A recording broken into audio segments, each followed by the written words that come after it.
Okay, so welcome everyone. So today we have a special guest, Özge Akbulut from Sabanci University. So let me first introduce her. Professor Akbulut is a faculty member at Sabanci University since 2012. So she received her BS degree from the same university in 2004 and her PhD from MIT in 2007. Then she continued her studies as a postdoctoral fellow at Harvard University, and she was focusing on developing tools and techniques for resource-limited setting. So her main research interests are colloidal science and additive subtractive manufacturing of ceramics. She is the co-founder and CEO of Zero-shrinkage, which designs and fabricates tactile surgical training platforms since 2014. And starting from 2012, Professor Akbulut also acts as a Chief Science Officer at Parks Labs. So as you know, AI is now being used in almost every field, and it holds great potentials to accelerate research, to drive new discoveries. So today we will have the privilege of hearing Professor Akbulut's insights on how AI affects material science and the potentials for the research in material science. So the stage is yours. Thank you very much. Thank you very much for the invitation. I am hoping that my voice is communicated well enough. I'm very glad to be here because this is the first presentation of my effort to excite computer scientists to work with us and to discuss the possibilities on what we can do together. So I'm a follower person by training, but since 2012, when I joined Sabanci, I started working on ceramics actually. So today I prepared a presentation to communicate to you the basics of ceramics, on what we are doing and what open questions that I have that I would like to work together with AI people actually. So I don't know if this happens to you. You're all very young here. And the issue is maybe I get older. I started thinking more about my PhD advisor and my postdoc advisor, and I work with George Whitesides. George is one of the most cited chemists of all times, actually. And the reason that he doesn't have a Nobel Prize is because he wanders around the world and he tells people that the problem that they are working on is not as important as they think. So, but then this is also an interesting number. The entire collective market capitalization of what he has founded is over 20 billion. Just to give you an idea, any idea how big Koç is? The market capitalization? To my knowledge, it's 12. And Sabanci is like 4.85. But this was like pre the arrest. So I don't know what is the current market capitalization overall. But overall, like in total, they are not over George. So, and George has done this thing called the simple science. And today that I would also like to dwell with the same concept and introduce you some of the design parameters that we work with while we are working with ceramics. So in the presentation, I try to keep it as simple. And in the design of science and technology, we are also trying to make it simple. And why we are doing this is, I don't know if you are familiar with the UK. In Midlands, around Birmingham, they have a very heavy ceramics industry. So then these guys, some of them are really doing this advanced ceramics that, you could do rocket science with ceramics, but at the same time, they do bricks. So all of these guys, they are clustered around a certain region, Midlands of UK. And then pre-COVID, we were constantly talking about globalization. You guys do what you do best. I buy from you. Then you buy from what I do best. This has changed, obviously, right? So I don't know if you have realized as computer scientists, maybe not as much as we do, but then the supply chain crisis was a huge thing during COVID. And it's become even more important to strengthen the local economies, local manufacturing. So the idea here, what do we mean by the local manufacturing? So, okay, let's say that you are producing a specific type of a transistor.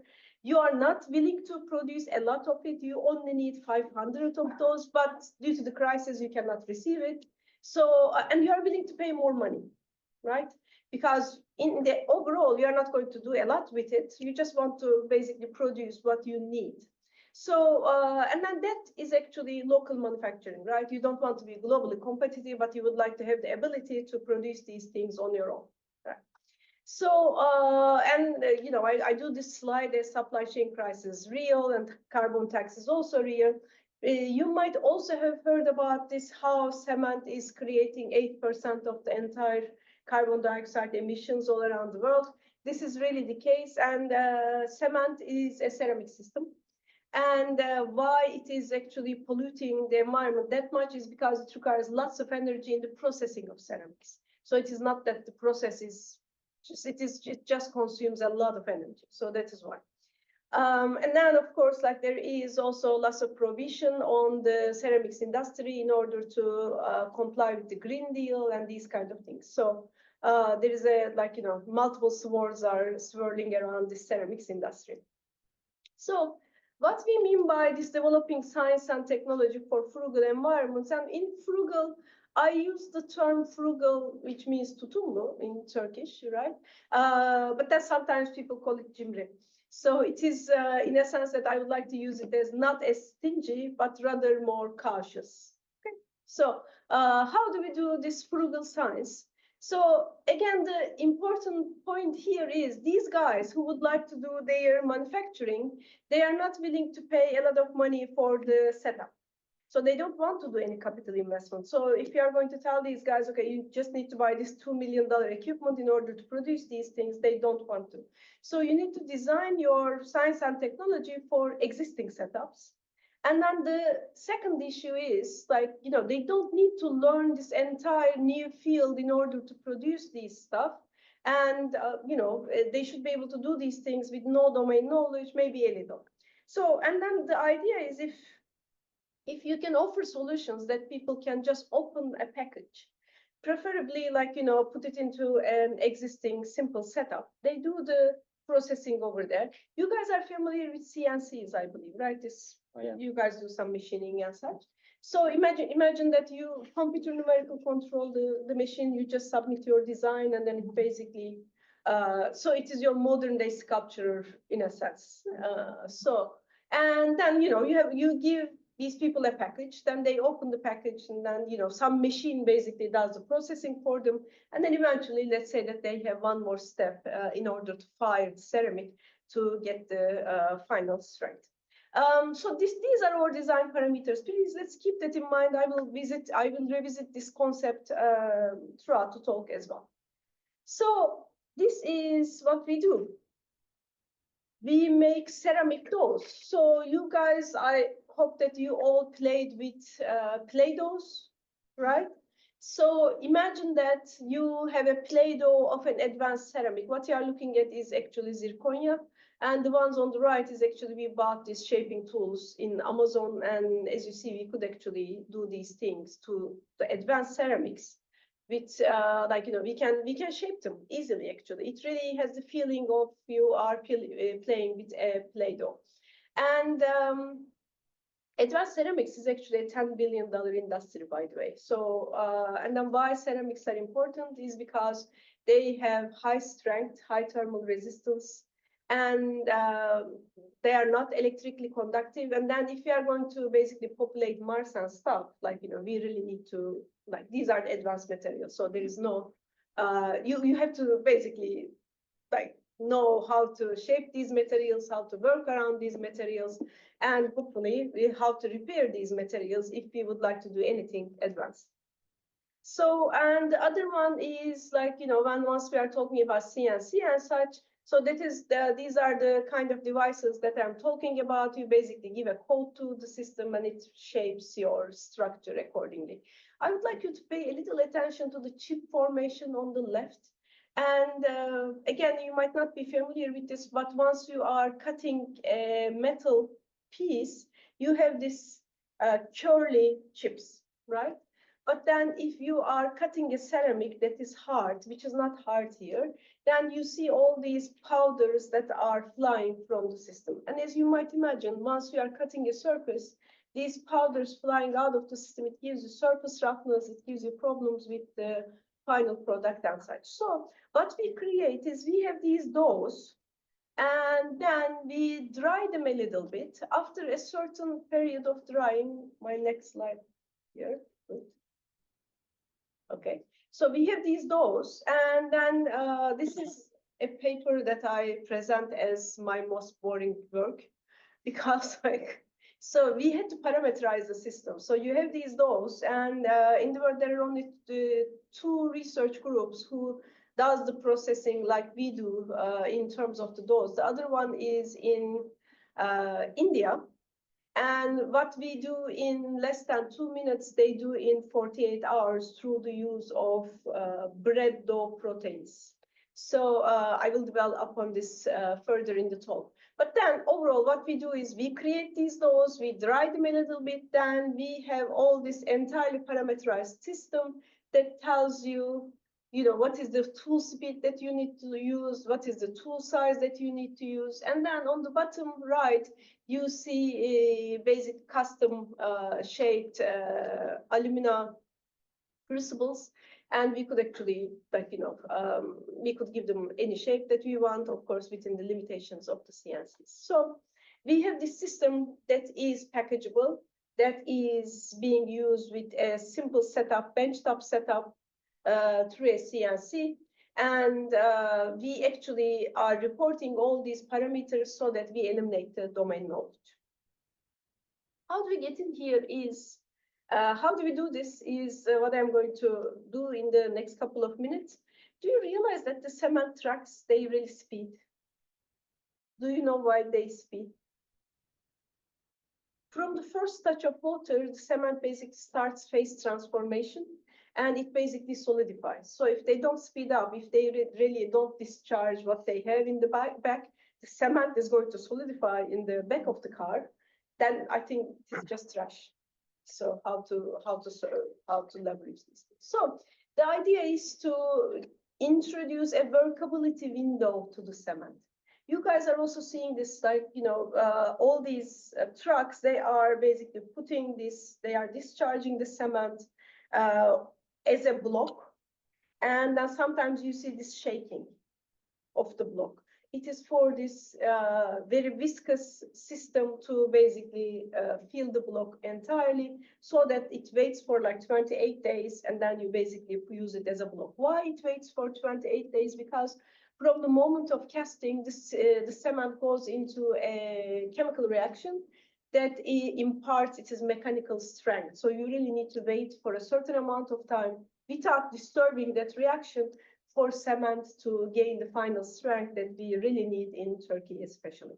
So, and in here, the idea is, of course, okay, we are talking about a workability window, then why don't we add more water? Then it will be more fluid. Why don't we just basically decrease the viscosity? And viscosity might not be familiar, but the viscosity is the resistance to flow. So I think you have this experience of the viscosity of honey is actually larger than the viscosity of water, right? In cement, the viscosity is even higher than the honey. So like the first thing that might come into our minds is, why don't we add more water to the system so these guys start flowing, right? But if you add more water, then the final strength is lower. You don't want this. So in a sense, you have a physical system that you have to make flow, but then at the same time without using much water. It is a really interesting problem, actually. That is the basics of, that is a field that really uses colloidal science. And I think you guys are also familiar with this, right? So have you ever put all these frostings onto a cake? Or I think you are squeezing the, your toothpaste. The idea here is, you are actually doing kind of 3D printing once you are doing this, right? You have a system that you squeeze. I don't think you are doing all this art with a toothpaste, so I'm sure you are not putting it overall several times in order to build a structure, but then you are using the toothpaste. So that is important once we are working on the 3D printing of ceramics. So what we do is, in my lab, we have translated this invention that has been out there since 1990s for the cement industry to the 3D printing of ceramics. So the idea with the toothpaste and such, if you would like that filament of toothpaste to be robust, such that you could actually build on top of these things, you would like it to have more particles in it. I think this is also logically something you are familiar with, right? If you basically put a lot of particles into a filament, if you can, then the filament is going to be more robust. And the particle size that I'm talking about is like, 100 nanometer, 200 nanometer, like a couple of micrometers and so. And how do we do this? Is the idea is to put as much as particle into a suspension. You guys are familiar with this since you guys have all entered the university entrance exam and then dealt with the electrostatic part. You know, for instance, -3, they will repulse each other with 9, right? But then if you could load these particles with higher charge, then if you could make it, let's say, +5, then they will hate each other with an equivalent force of 25. So the idea is to be able to make these guys hate each other as much as possible so that you can pack them rather than they get coagulated partially, right? So electrostatic repulsion is something that we use in this system. And we also have this concept called steric hindrance, which is a fancy way of saying you are introducing physical barriers. It is like, I am sitting here, which means that you cannot sit here, right? So you basically create those physical barriers with molecules so that another molecule cannot occupy this place. That is what we do with these chains that are protruding into the suspension. So we have these two tools in order to manipulate the colloidal behavior of these particles. And in my group, then by using this type of additive, the one that I have shown in the previous page, it's a structure that we call random copolymer. And then by changing its structure and such, and at the same time, modifying the amount of material in the system, we could create these doughs in the middle-ish. And to the right, to the very right, for instance, you are looking at an ink. And ink has, depending on the ink can have more particles in it and such, which means that, like, why I'm showing you this is the colloidal science has a toolbox. And in my group, we utilize these toolbox in order to produce these ceramic structures that we can shape. Either we shape them from the dough, or we prepare an ink and we do 3D printing. This part is clear, like the basics of knowledge. And then, okay, let's say, are we the only ones who are trying to do this, the dough shape? People don't do dough, but then they do other types of stuff, just to give you an idea. So if we just also go back to our childhood days, you guys, I really hope that you still do this, by the way. So you do sand castles, right? And in sand castles, actually, you are processing ceramics in a sense. So the sand particles are ceramic particles, and then you remember what you do. You really try to squeeze it, right? And so that, like, once you basically remove the mold, and that bucket that you use is a mold, right? And then, of course, you leave it in the beach. But if you basically take this structure and then do a heat treatment, what is going to happen is the ceramic particles inside the sand, they are going to merge into each other. And then once they merge, you see this volume in between. That volume is going to get lost. You increase the temperature. You guys have heard about diffusion, I assume. So basically the atoms are going to form these necks, and then they fill the voids. And as a result of this sintering, the structure basically shrinks. The mass is preserved, so you will have less volume overall. So one of the methods that people do is that they do powder compaction. Of course, it's much more complicated. Like, you have presses, and it is more precise and so. But that is one way of producing the body that I presented to you earlier. And the other one, I don't know, have you guys did jello shots? Not so no crazy PhD, one head. So what they do is actually you create a cross-linked matrix, right?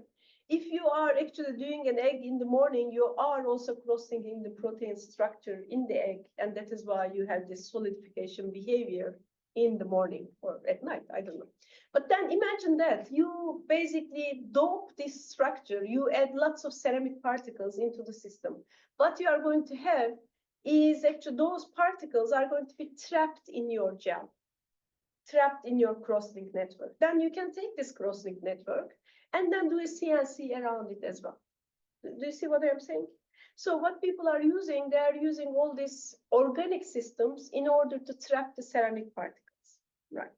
So that is another way of doing it. Compared to all of these things, what we do is like, we are using only 1.25% of the polymer that I mentioned, which means that the organic matrix doesn't need to get eliminated, not as much as in these cases. Or in powder compaction, you need all this equipment or molds and these kind of things, and then we eliminate the mold. So in here, why our system is better, we don't pay to the mold. We are basically working with a established system like the CNC, and in the end, we don't have to deal with this structural faults that is imposed by the organic matrix. Like, by the way, this is really a method. People do organize a matrix through egg white in the ceramic systems. So it is real, I'm not. It is not just a fancy picture. All right. So I will pass these parts fast, but then I think this is important for you to know. We have data on several different characterization methods. And our method basically works as you have these two particles, and imagine that I have a string that I tie around this first particle, and with the same string, I tie another particle. So this is called polymer bridging. And through polymer bridging, we can have this controlled solidification or controlled coagulation in the system. And again, I won't dwell with the chemistry of these things, but then of course this string has to be modified molecular wise in order to attach onto these particles. And then what we do is we modify the ionic strength, we modify pH, and do these kind of things. We do a lot of electrokinetic characterization to understand the surface behavior and the adsorption behavior of the particles, and in the presence of the polymer as well. And we follow the flow size. Then we finally do the rheological characterization to make sure we add the polymer as little as possible, because overall, you need to fire those things. So if you look at this mug, that mug it has been fired so that it actually gets its strength. Like, I really hope that you played with mud in the past, right? From the mud to the mug, you have this system called sintering that I showed you earlier, this necking behavior and such. For things to solidify, you really need to have this high energy consuming structure. But overall, we have lots of data. And then we could either shape these things through laser cutting, or we could do drilling, and we could do regular CNC stuff. So, and again, we have parameterized the system. We also have so I have just put these things into this presentation to show you what we have in terms of data as well. So we have all this machining data that is also correlated with surface roughness and such. So all done and parameterized, and overall then we have this house weight aluminum crucibles with varying dimensions that we can access.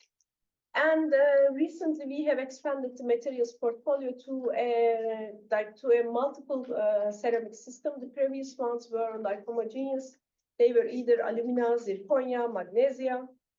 But here you are looking at a system that contains 6 different types of ceramics, which is also important to show that you could do these things with, again, around only 2% addition, and it works in a multiple system.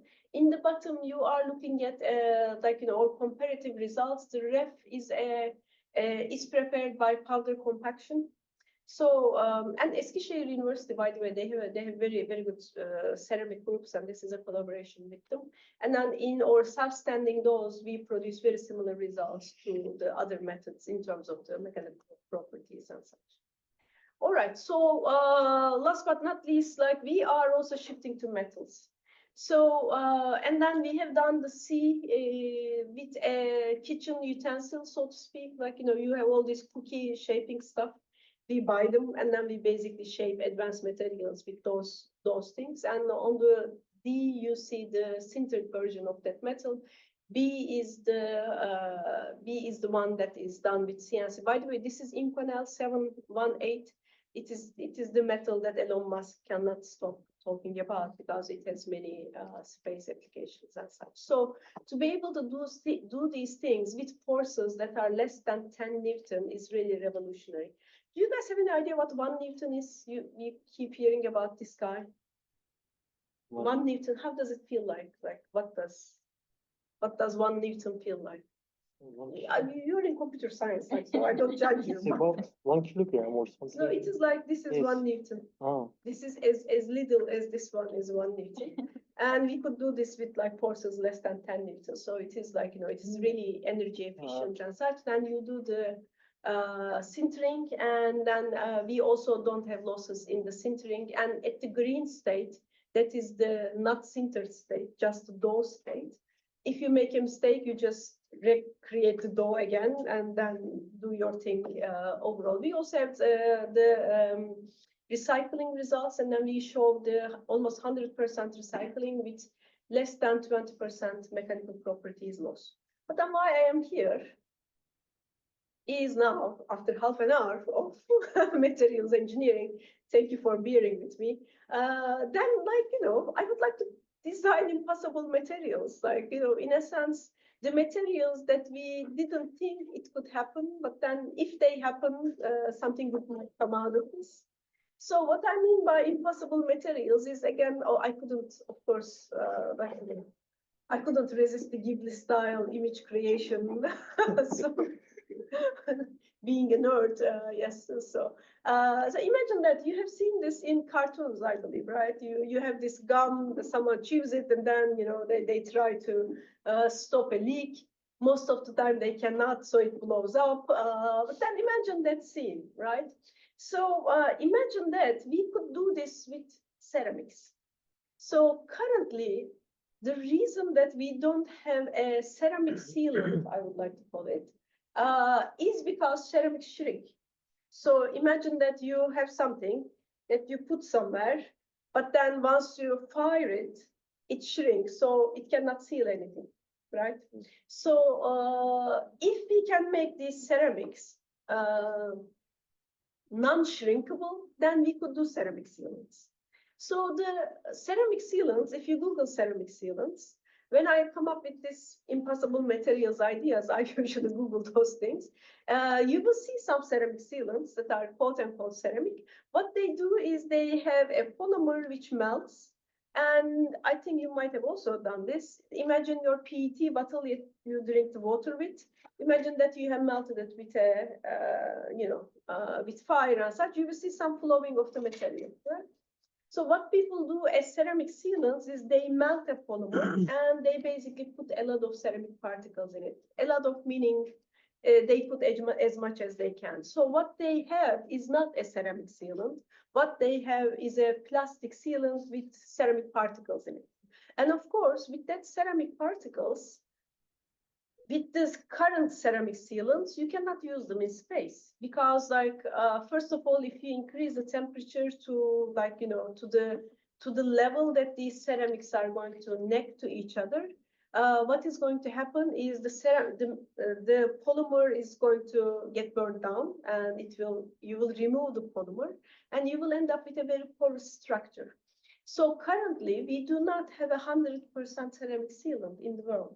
And I think it would be very interesting in terms of repairs and such. Imagine that you will be able to basically really fix things in space, for us. Yes. About this thing that you are talking about, incident on the 2003 occurred to the shuttle, the Columbia shuttle.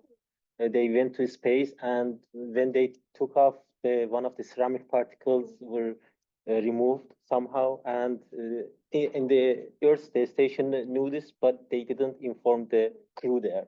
So, and they were sure that the shuttle space won't be able to come back, and there was a challenge whether we tell them or not, and they didn't tell them. So if this was solved then yes, that would be the. I agree. So of course, this concept, you need a ceramics, you make a ceramic sealant, let's say, then you will need specific sintering machines and such, but then they shouldn't be hard to design. So overall, if we are really thinking about the future of materials, then I would really like to go and check what is possible, what wasn't possible before, and how this could be a joint idea between the computer scientists and material scientists is this. So what we have figured out in the literature is there are 5 strategies for shrinkage control. And in terms of the data science, that is what is interesting, right? So there are all these articles that talk about different strategies for the shrinkage control. And one of the ways, let me go through these possible strategies on this. So imagine that you have a metal. Let's say you have aluminum, right? You have lots of aluminum all around us is aluminum. What you see on the aluminum surface is no aluminum oxide. So you have a very, very thin layer of aluminum oxide on aluminum. So the idea here is you have this aluminum lattice. You know that the atoms are on crystal lattices, right? But then if that atom, aluminum atom, gets oxidized, the lattice gets larger. So there is a certain volume compensation if you introduce metals. So as you see, we are doing only ceramics and only metals, right?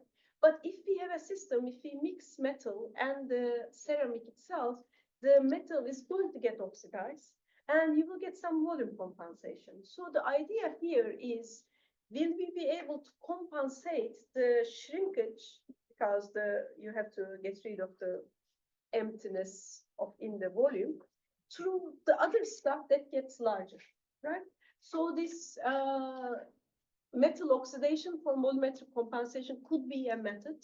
And there is some data in the literature that actually reports on these things.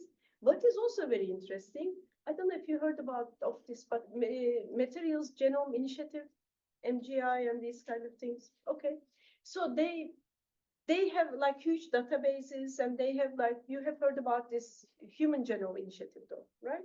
So they are trying to do the same thing for materials. Like this has been out I think more than 20 years or so, or the idea of it is around there. So we know if an aluminum gets oxidized, we know the new lattice size.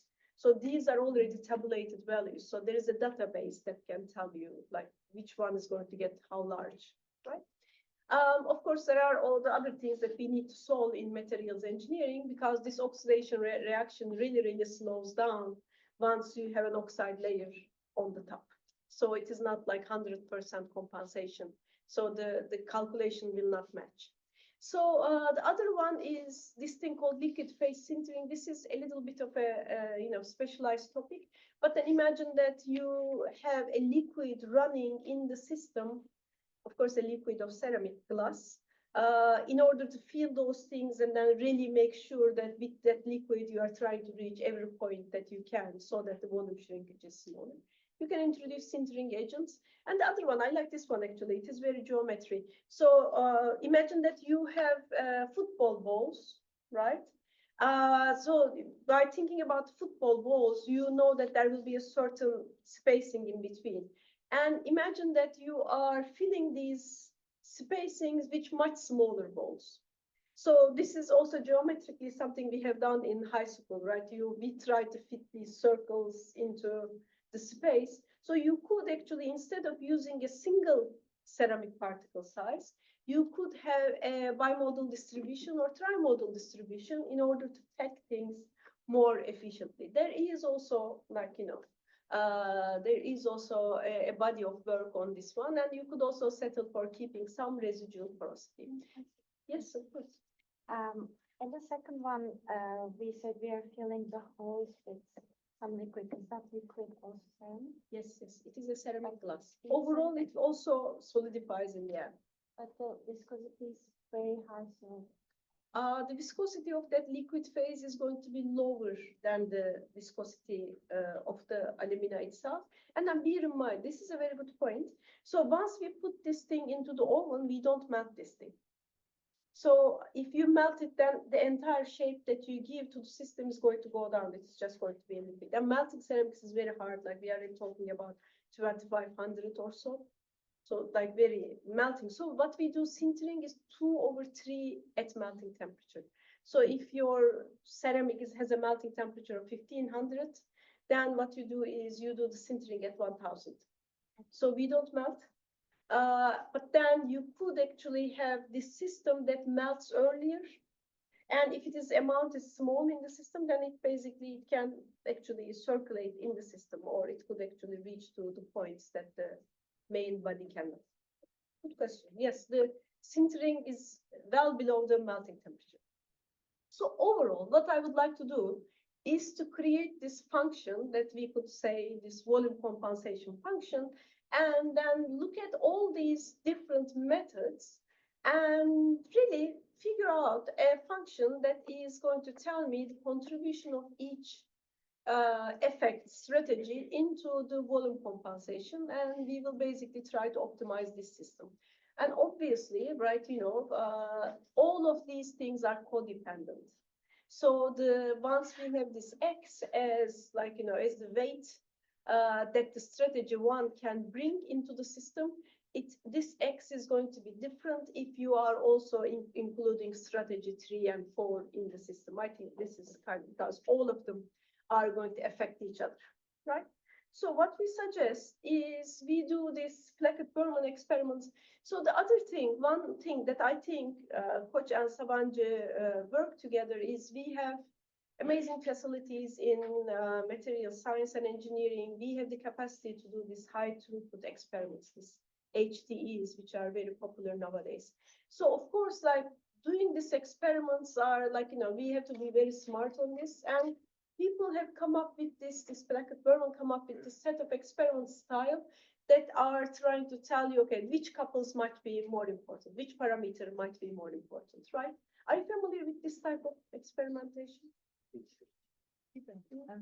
So that is where I think the interface between the physical sciences and the computer sciences is going to be. So you bring in the data part, I bring in the experimentation part, and then hopefully we do this experiments, we do this thought process together. So imagine that I introduce all different types of systems, like for instance, A is a sintering agent. It initiates liquid phase sintering, and D is the temperature, right? How important, which temperature that we are talking about.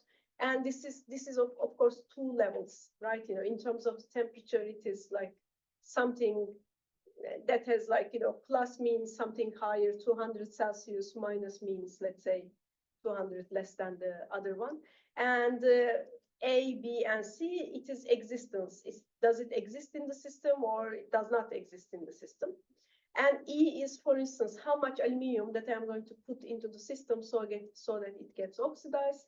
And F is the size distribution of the particles. So you design these 12 different experiments and try to figure out which parameters are in fact important.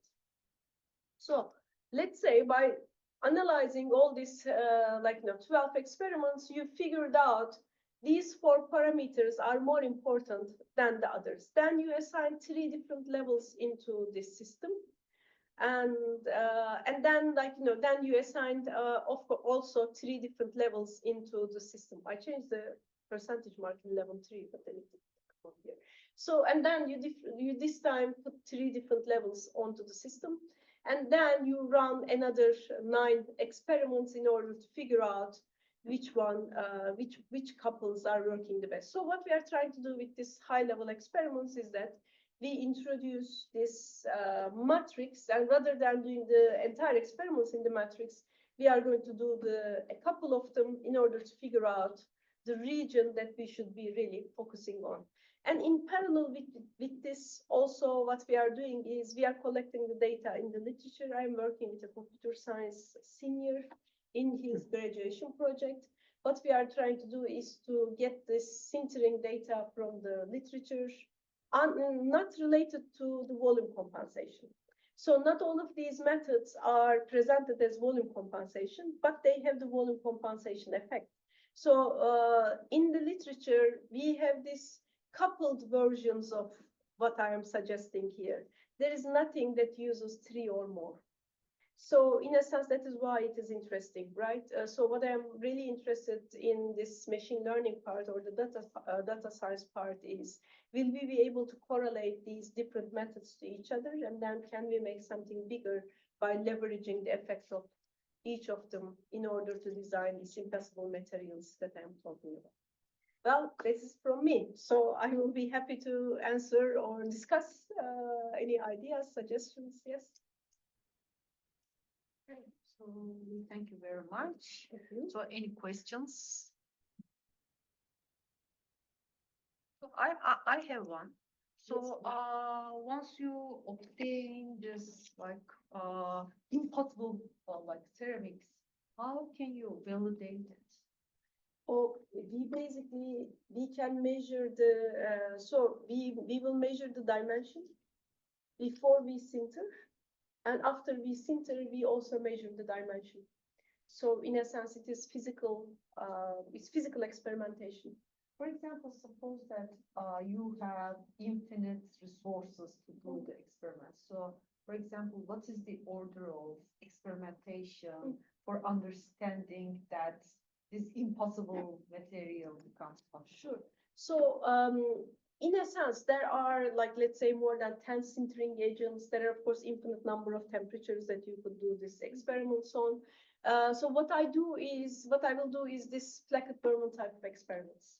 So I will check which ones are more important, such that I don't need to basically do that kind of experiments. So if I find like, the changing temperature by 50 Celsius doesn't affect the sintering, then I keep it somewhere, and then rather than trying to explore the temperature, I will fix it at a certain value and do the experiments at that temperature. Is it answering your question?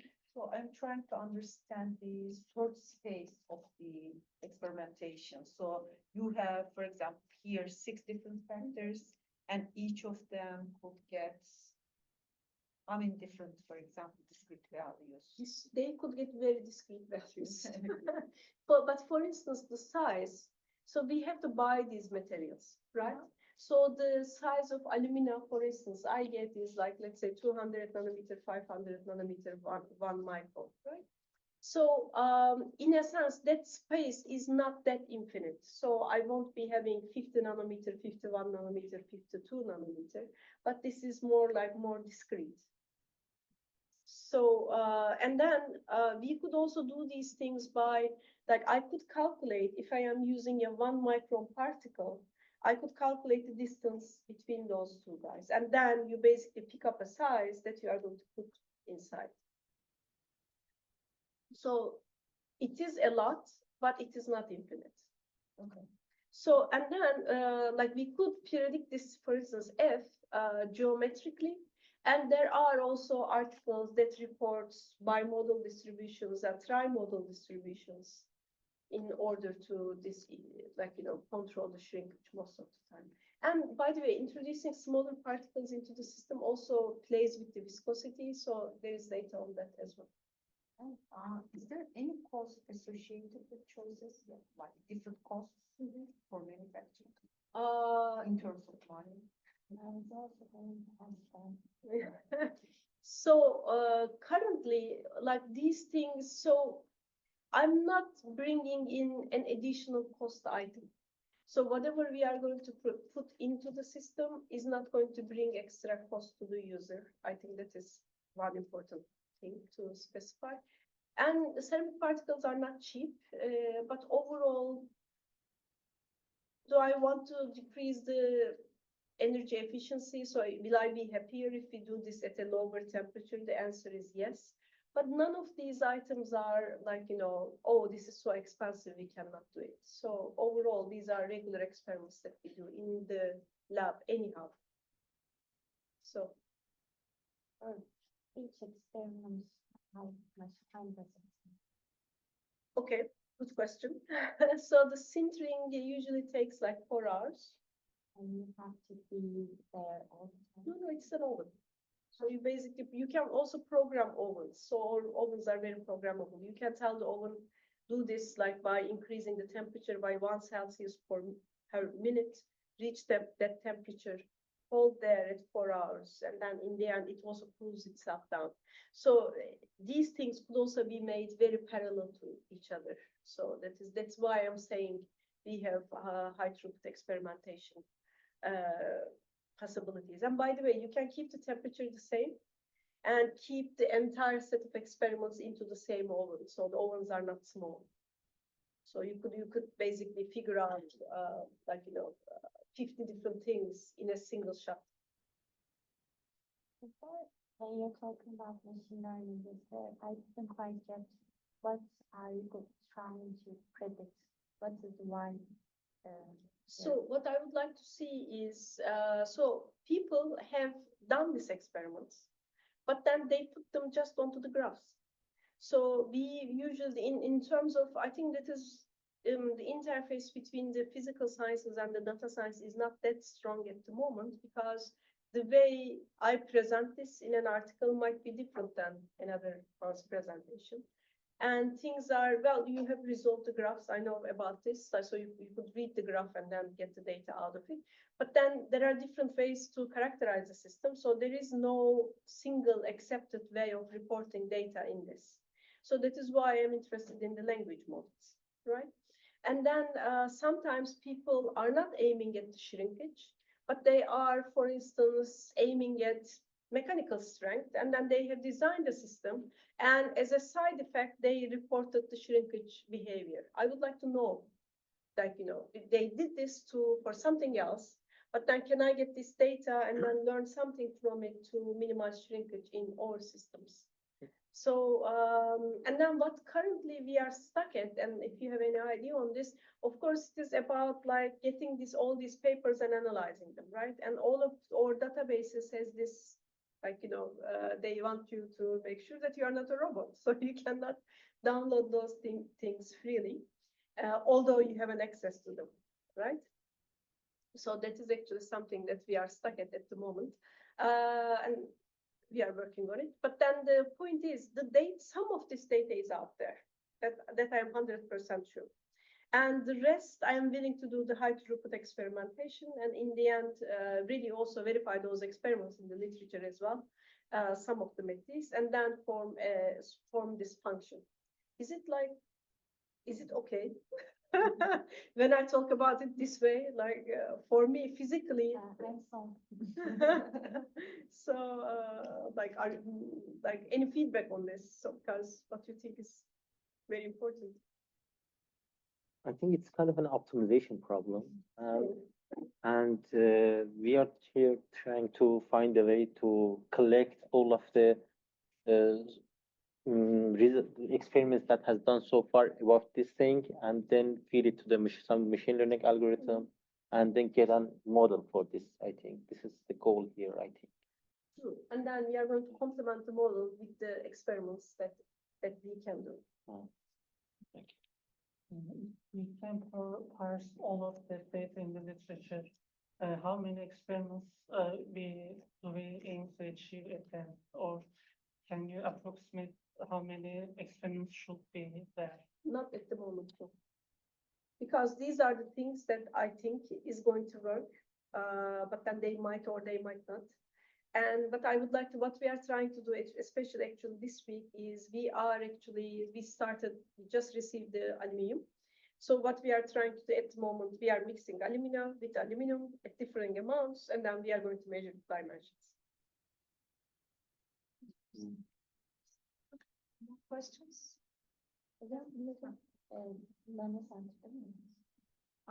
No, but then I have access to the Zoom, so I'm in Faculty of Engineering, but everything is common in Sabanci. So, well, thank you. Thank you. very much.